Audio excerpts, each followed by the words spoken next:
These tanks hold the yield of the Riesling harvest for 2015. This year, the grapes soaked up so much sun that this white wine is already being dubbed the Riesling of the century. And Germany's wine growers are getting more creative.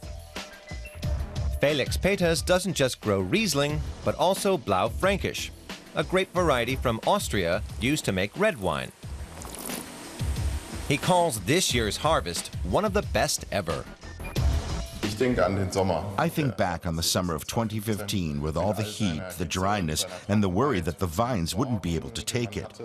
But I also think about the harvest, standing in front of walls of leaves and thinking, how did the vines produce all those?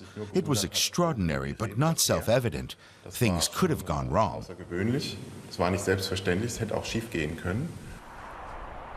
Around the village of Nierstein on the Rhine, they've been making wine for centuries. This year, the river's water levels were extremely low. Globally, 2015 was the warmest year in recorded history. And around Nierstein, it's warm enough to grow Blaufränkisch. As wine, it'll fetch up to 38 euros a bottle. And there's no shortage of buyers. Some Epicureans even store the wines in safes. For instance, at the Wine Bank Hamburg. The odd thing about these safes is that you can see what's in them from the outside. Nicholas von Haugwitz also likes to flaunt what he's got.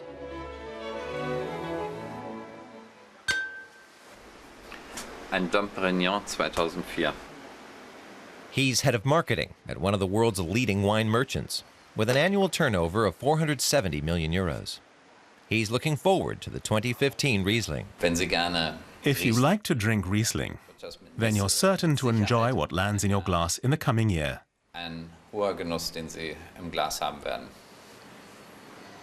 Riesling is enjoying a boom, and not just in Germany. If you drive around the US these days and stop at a better restaurant, you'll always find 4 or 5 German white wines on the menu. That wasn't the case 5 years ago.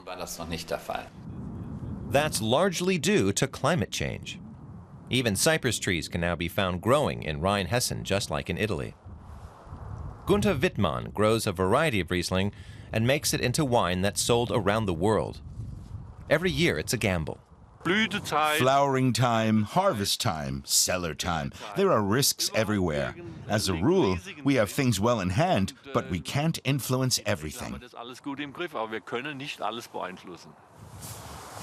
It's a lottery. Yes, it's a lottery, but each year we've hit the jackpot.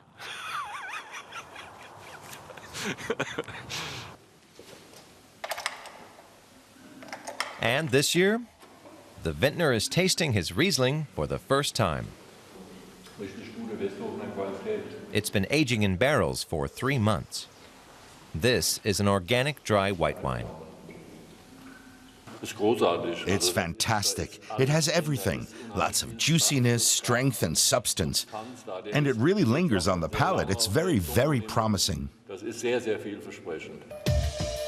The wine will be bottled next summer and go on sale in the fall for around 50 euros a bottle, 10% more than the previous vintage.